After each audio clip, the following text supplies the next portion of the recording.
माशाल्लाह से आपकी रेपुटेशन इतनी अच्छी है कि नॉट जस्ट कश्मीर, दुनिया में कहीं पे भी कोई बम धमाका होता है तो कहीं उसका कहीं ना कहीं पाकिस्तान से लिंक निकल आता है। हर जगह मुसलमान को ही क्यों आजादी चाहिए? और सीरिया में आपका मुल्क है, मुसलमानों का मुल्क है, आप वहां से भी भाग रहे हैं, फिर आप जाते हैं वहां से होके जर्मनी।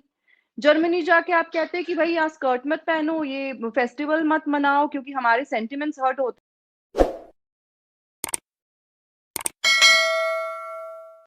आप नहीं समझते कि इमरान खान ने 1 साल वेट किया मोदी जी से बात करने के लिए, और मोदी जी ने वो सर्जिकल स्ट्राइक की, और बहुत सारे लोगों को ख्याल है कि इलेक्शन जीतने के लिए की। So Sonam, don't you think that is a vision for peace? And Imran Khan ने तो कहा था कि, बल्कि जब वो सर्जिकल स्ट्राइक हुई अभिनंदन को इमरान खान ने छोड़ा ताकि हम अमन की तरफ जा सकें। So don't you think is a prime minister and he is seeking peace? हैं। Very good question Qamar, I really appreciate your question. मैं अभी भी वही बोलूंगी कि I don't think Imran Khan साहब हैज द विजन। लाइक आप उनका बात करने का तरीका देखें, एफएटीएफ में आपको पता है कि आपको पाकिस्तान को एफएटीएफ ने ग्रे लिस्ट कर रखा है for the reasons best known to the entire world. Imran Khan साहब आपके वजीर आजम हैं और वो एक शायद प्रेस मीट में थे जहां उन्होंने कहा ये सब तो चलता ही रहता है, ये डराने वराने के चोंचले हैं। ठीक है, I have never seen any other prime minister speak like that. ठीक है, हो सकता है वो बहुत ऑनेस्ट हो, आपको बहुत पसंद आती हो इस तरह की बातें उनकी, पर वजीर आजम होने के नाते I think he should speak lot more responsibly. आप जब आपकी खुद के ही अपने आप को ही सीरियसली नहीं लेते तो I don't think how the world takes you seriously. Second बात ये, I don't see any reason that Pakistan couldn't reach out to India for peace. And अगर आपने बात की सर्जिकल स्ट्राइक की तो आपको पता होगा कि मोदी जी ने अदरवाइज भी ऐसी बहुत सारी चीजें की हैं, बहुत सारे रिफॉर्म्स लाए हैं, चाहे आप डिमोनेटाइजेशन की बात करें जिससे आम लोगों को बहुत ज्यादा दिक्कत भी हुई है। ऐसा शायद मोदी जी अगर कोई लालची कोई लोभी नेता होता तो वो शायद ऐसे रिफॉर्म्स लाता भी नहीं, क्योंकि उसको लगता कि मेरे हाथ से जनता का मैंडेट निकल जाएगा। तो वो इस तरह के व्यक्ति है ही नहीं कि वो एक सर्जिकल स्ट्राइक कर देंगे या ऐसा कुछ कर देंगे कि जिससे वो इलेक्शंस जीत जाएं, क्योंकि वो इलेक्शन जीते ही आ रहे हैं। उनको, मुझे नहीं लगता, Pakistan is not even a matter of concern for India honestly speaking. we don't discuss Pakistan unless there is an attack in Kashmir, and माशाल्लाह से आपकी रेपुटेशन इतनी अच्छी है कि नॉट जस्ट कश्मीर, दुनिया में कहीं पे भी कोई बम धमाका होता है तो कहीं ना कहीं I'm sorry to generalize this, but it is almost as good as the truth कि उसका कहीं ना कहीं पाकिस्तान से लिंक निकल आता है। और इमरान खान साहब, एक तरफ से आप कहते हैं कि हम बातचीत करना चाहते हैं भारत से, तो हमने तो शुरू से ही कहा है कि when your state policy is terror, जब आप बहुत खुशी से कहते हैं, आपके परवेज मुशर्रफ साहब ने भी रिकॉर्ड पे कहा कि हमने शुरू किया, हमने मुजाहिद भेजे कश्मीर में। तो आप, जब आपकी स्टेट पॉलिसी ऐसी है, जो आपके स्टेट एक्टर्स हैं, जब वो कैमरा पे बैठ के इस तरह की बातें करेंगे तो why will Modi take such an Imran Khan seriously? And honestly speaking I wouldn't take such a man seriously जो हूरों पे जिनका विश्वास है, जो जिन हूर इस तरह की चीजों पे जिनका विश्वास है, उनको, उनसे कौन ही बात करेगा? और दूसरी बात ये कि आप उनसे बात भी करेंगे, like you said you have had coups, fortunately we haven't had it. तो जिस देश में आपके जो प्राइम मिनिस्टर हैं उनकी कुछ चलती ही नहीं है, इनफैक्ट अगर वो इंडिया के साथ अपने मामला सुधारने की कोशिश करें जस्ट लाइक नवाज शरीफ, तो their government will be overthrown। तो I don't even blame Imran Khan as much. हो सकता है कि उनकी सच में इंटेंशन हो, पर वो मजबूर हैं क्योंकि ही डजंट वांट कि स्टेट एजेंसीज उनके पीछे लग जाएं जैसे नवाज शरीफ साहब के पीछे लग गई। मैं ऐसा भी इसमें, तो हो सकता है ना कि मजबूर हो वो। और जो सर्जिकल स्ट्राइक की सोनम आप बात कर रही हैं, आई थिंक फॉर पीस हम सर्जिकल स्ट्राइक करने की कैपेबिलिटी रखते हैं या हम नहीं रखते? क्या हमें हमें नहीं पता कि अगर टारगेट करना हो इंडिया में कहीं पे भी तो हम कर सकते हैं, लेकिन ये तो कोई तरीका नहीं है कि अगर आपने इलेक्शन जीतना है तो आप कर लें, और आप कहें जी के वो कश्मीर में मसला हो गया तो अब करना पड़ेगा, और पाकिस्तान की कश्मीर के अलावा that is your right, no problem. अगर इंडिया हमसे बात नहीं करना चाहता तो दैट इज आपका ये हक है, क्योंकि as an independent sovereign country आप कह सकते हैं। So do you think somewhere in life Pakistan और इंडिया जो है वो they will be back to track, and चीजें नॉर्मल होंगी, हम आ जा सकेंगे, ट्रेड होगी। जैसे ये इंडिया में प्रोटेस्ट हो रहे हैं किसानों के, तो उनका किसान पंजाब के या हरियाणा के किसानों का एक बहुत बड़ा पर्सपेक्टिव ये भी है कि अगर बॉर्डर खुल जाए तो ट्रेड आगे हम सेंट्रल एशिया और बहुत आगे जा सकती है। So do you think as a leading young activist in India, do you see के जो कल को कनेक्टिविटी हो सकती है despite odds, despite challenges? Do you think there is a future for connectivity of both the countries and the region at large as well? I'll answer that question later.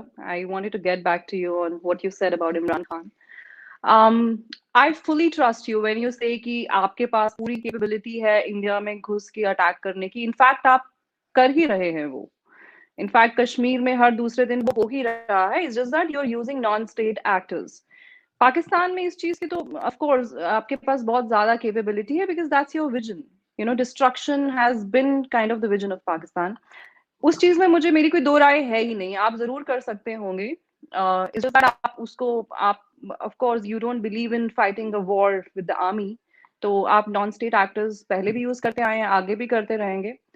I would also like to explain कि under the leadership of mister Modi we are also fully prepared to defend ourselves.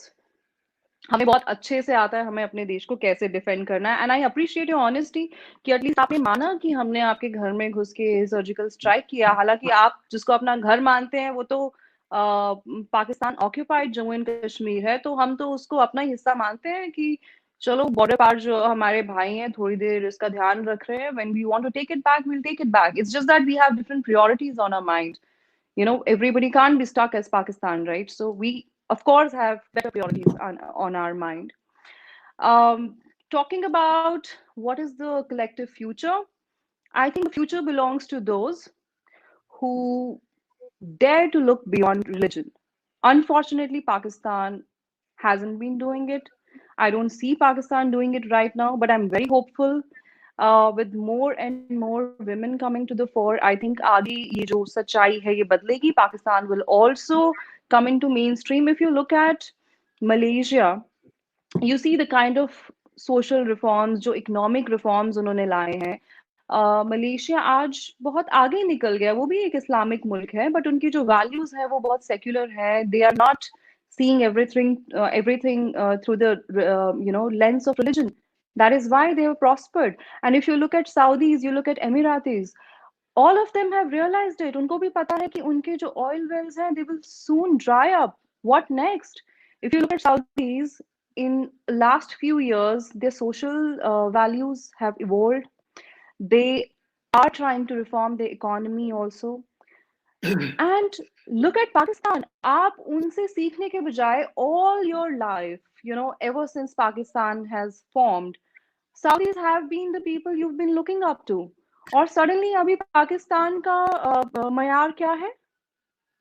Turkey, of all the countries, a country which is again on the path of destruction, which is fast radicalizing, where minorities are being persecuted, जो places of worship which have been belonging to Christians forever, those have been taken over. तो पाकिस्तान का आप देखें कि आपके जो ideals हैं वो भी they're not getting better. और टर्की को आप देख लें, उनकी economy is also crumbling. In fact, that is the reason कि वहाँ की जो leadership है, they are taking such desperate measures. उनके even Kashmir में they have some sort of an interference. And if Pakistan thinks कि Turkey can really save us, then God bless Pakistan. And it's so, I feel so sorry because Kamar, honestly speaking, I think you do follow me on Instagram also. Honestly speaking, मेरे दिल में बेइंतहा मोहब्बत ही है, चाहे वो लोग उस तरफ है या इस तरफ है. मुझे तो देख के दुख ही होता है because I follow Pakistani artist very religiously. मुझे पाकिस्तान का आप खाने कह लें, म्यूजिक कह लें, बिकॉज मैं जम्मू कश्मीर से हूँ, तो हमारे बहुत सिमिलैरिटीज हैं. मुझे तो ये दुख होता है कि Pakistan has become a colony of China. आप वीगर मुसलमानों की देख लें, उनके साथ किस तरह की तशद्दुद चाइना में हो रहे हैं. और पाकिस्तान ने क्या किया? On one hand, you say we are the custodians of the Muslims of this world. When you, on one hand, you act like the custodian of the Ummah, on the other hand, you don't pay attention to what Uyghur Muslims के साथ क्या हो रहा है China में। क्यों पाकिस्तान उसके खिलाफ आवाज नहीं उठाता? आप हर चीज में शॉर्ट टर्म गोल्स लेके चलते हैं। आज आपको चाइना ने लोन दिया, आपके यहाँ पोर्ट बना रहे हैं, आपकी जितनी भी, आई रिस्पेक्ट योर सेंटिमेंट्स, ठीक है, I I expect a Muslim to respect my sentiments because I in our culture cow is a revered animal, and I understand that the Muslim community they don't eat pork. But what about China? आपके देश में वो pork बेच भी रहे हैं, आपको पता है मुझसे ज्यादा, ये खा भी रहे हैं, आपके ट्रैफिक रूल्स नहीं मान रहे हैं। तो why does Pakistan bend rules according to what lies ahead of it? Why can't you grow some self respect? नहीं, इसमें Sonam, you have read so many things as far as जो मैं बात कर रहा था कि हमें जो इस खित्ते में हमें हमें कैसे आगे जाना है। You have raise some points, for example Arabs and Pakistan की आपने बात की। I absolutely agree with you on this कि अरब्स हैव मूव्ड ऑन और हमें बहुत सारी चीजों में मूव ऑन करना होगा। और स्टेग्नेशन है बिकॉज वहां पे क्योंकि अथॉरिटेरियनिज्म है, अथॉरिटेरियन रूल है, पाकिस्तान में डेमोक्रेसी है, हमें थोड़ा चीजों को और तरीके से लेके जाना पड़ता है। हमें we can't take decision overnight, China की तरह या अरबों की तरह नहीं ले सकते। आपने चाइना में ह्यूमन राइट्स की बात की, I think I absolutely agree with you कि जो चाइना में ह्यूमन राइट्स वायलेशन हो रही हैं उनके ऊपर बात होनी चाहिए। And as a future of India, you are a future of India Sonam, and you have a lot of following in India, and I absolutely agree कि चाइना और अरब के मामलात में थोड़ा पाकिस्तान जो चाइनीज के इश्यूज हैं, ये ह्यूमन राइट्स के, उगर्स के, Pakistan need to speak on this and similarly we need to move on with the Arabs और उनके आइडियाज को थोड़ा सा जिस तरह वो रिफॉर्म्स लेके आ रहे हैं। लेकिन सोनम, जो मैं आपसे बात करना चाह रहा हूं, और आपने you have forgotten everything, you are from Jammu and Kashmir, but have you forgotten about the human rights violations? तो वहां पे हैं, इसमें हम नहीं कहते, दुनिया कहती है। और ये एक बंदा नहीं कह रहा, पाकिस्तान नहीं कह रहा। Leave Pakistan aside, this is not a dispute of the land, this is about the fundamental rights of the people and this is about the human rights का इशू है, जो मेरी अंडरस्टैंडिंग है। मुझे कोई लैंड से गर्ज नहीं है। और जो आपने शुरू में बात की थी ना सोनम, कि कश्मीर में हम दरअंदाजी कराते हैं। देखें, अगर आप एक एरिया पे कब्जा कर लेंगे तो अगर वहां पे लोग उठेंगे, बात करेंगे, अपना हक मांगेंगे और उनको दबा दिया जाएगा और आजादी नहीं दी जाएगी, तो उसमें हमारा कसूर तो नहीं है। It's people's right to speak. So लेकिन हैविंग सेड ऑल दिस, मैं समझता ये हूं कि आपने बड़ी वैल्यूएबल पॉइंट्स रेज किए as far as the Arabs and Chinese are concerned. I agree with you और मैंने इसके ऊपर I have spoken on this. But as a future of India, you Sonam, will you speak for the women of the Kashmir, those who are known as half widows, जिनके मर्द का पता नहीं आएंगे कि नहीं आएंगे because they have been picked up? Right. Let me answer you now, Kamar. First of all, I don't have to speak on the behalf of Kashmiri women because I'm one of them. I'm from JNK. Honestly speaking, I don't understand your double standards. On one hand, you say कि भारत में कश्मीरी मुसलमानों पे इतना तशद्दुद होता है कि वहाँ की प्रेस जो है वो कवर नहीं कर पाती कुछ भी. On the other hand, you have all the idea in the world about what is happening in Kashmir. आपको सब पता है, आपको ये भी पता है कि वहाँ पे ह्यूमन राइट्स वायलेशन हो रहे हैं, फलाना ढिकाना हो रहा है, तो आपको ये भी पता होना चाहिए कि जब कश्मीर में आर्मी की भर्ती होती है तो किस तरह के नंबर्स में जो कश्मीरी यूथ जो है वो वहां पे आपको लाइनों में दिखते हैं. अगर कोई आर्मी जो है वो इतना ही तशद्दुद कर रही है कश्मीर में, तो कश्मीरी जो आवाम है वो आर्मी क्यों ज्वाइन करना चाहती है? आपको मैं इनवाइट करती हूँ, आप कश्मीर आए, आप यहाँ पे देखें, आप कोई भी पैरामीटर उठा के देख लें, चाहे आप हॉस्पिटल्स की बात करें, the number of hospitals in Pakistan occupied Kashmir and Kashmir, you will see that India is faring well on each parameter.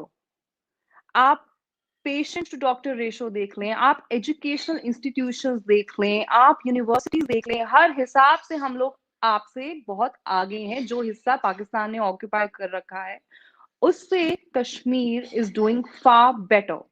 Not answering your question कि आप किसी का हिस्सा ऑक्यूपाई कर लेंगे तो वो अपनी आवाज नहीं उठाएंगे. I don't know where you are coming from. How do you say it's an occupied country or a territory? क्योंकि JNK was being ruled by a Rajput Maharaja and he signed the instrument of accession with India in all his senses. And just because आप बोलेंगे कि हमें आजादी चाहिए, क्यों? क्योंकि हमें किसी काफिर की कदायत में नहीं रहना भाई, क्योंकि दिल्ली जो है वो हिंदुओं की है, तो हमें इस्लामाबाद के रूल के अंडर आना है, तो ये तो कतई ही नहीं होगा। क्योंकि we also want, one second let me complete, we also want कि हम कश्मीरीज को जो ज्यादा से ज्यादा कश्मीरी हैं जो मेन स्ट्रीम में आए। हमारी भी यही इच्छा है, हमारी सरकार, हमारी फौज, सब इस चीज पे बहुत अच्छा काम भी कर रहे हैं। अगर आप कश्मीर आएंगे तो आप ये देखेंगे भी, हम ये 4-5 अगर आप गोरे खरीद के आप कश्मीर भेज देंगे किसी की गर्लफ्रेंड बना के या किसी का बॉयफ्रेंड बना के, और वो कुछ रिपोर्ट जाके लिख देगा, हम उसको नहीं मानते। We want to talk about what the UN says. आप लोग कोट करते हैं कि भाई यूरोपियन यूनियन के एक एमपी ने आपके बारे में भाई ऐसा बोला। किसी का एक प्राइवेट ओपिनियन, एक पर्सनल ओपिनियन डजंट मैटर। वो जहां हमारे पास उसका ओपिनियन आता है वो सीधे ट्रैश बिन में जाता है, because we know the reality of our own country. 370 article की एब्रोगेशन की सबसे ज्यादा फायदा इसका किसको हुआ? खवातीन को हुआ, गरीब लोगों को हुआ, दलित लोगों को हुआ। Why are Islamists so against the empowerment of women, the empowerment of downtrodden? What is your problem? आप क्यों नहीं चाहते कि आप मेन स्ट्रीम का हिस्सा बने? Right from Kashmir to Paris, you have the same problem. Why are Hindus not a problem anywhere? आप देखें अमेरिका को, आप समझदार व्यक्ति हैं, आप जानते हैं कि अमेरिका में हिंदूज जो है वो किस कदर वो इकोनॉमी को वहां पे कंट्रोल करते हैं, किस तरह का काम, किस तरह के businesses Hindus are running. And if you look at the literacy rate also, Hindus are among the most educated even in the United States. किसी को हमसे क्यों दिक्कत नहीं है?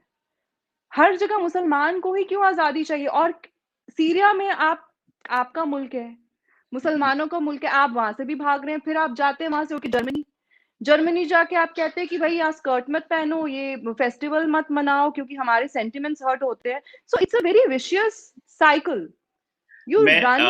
You create destruction, then you run from destruction, then you repeat the same cycle in a different country. Kashmir में ऐसी कौन सी आजादी है जो हिंदुस्तानी हिंदू औरतों के साथ मिल सकती है बट हिंदू मर्द उनको नहीं चाहिए? ये ऐसी कौन सी आजादी है कि जिसकी जब भी बात होती है तो मस्जिदों से होती है? ये ऐसी कौन सी आजादी है कश्मीर से लेके पैलेस्टीन तक जो पत्थरों से मिलती है? ऐसी कौन सी आजादी है जिसमें आप आईसिस के झंडे फहराते हैं? For us, for Pakistan, you may have a different parameter, but for us, ISIS is a terrorist organization. और जो बंदा आईसिस की नुमाइंदगी करता है उसको किस तरह की आजादी चाहिए? तो फिर वो ले ले। नहीं, हमसे तो इस तरह की आजादी नहीं मिलेगी।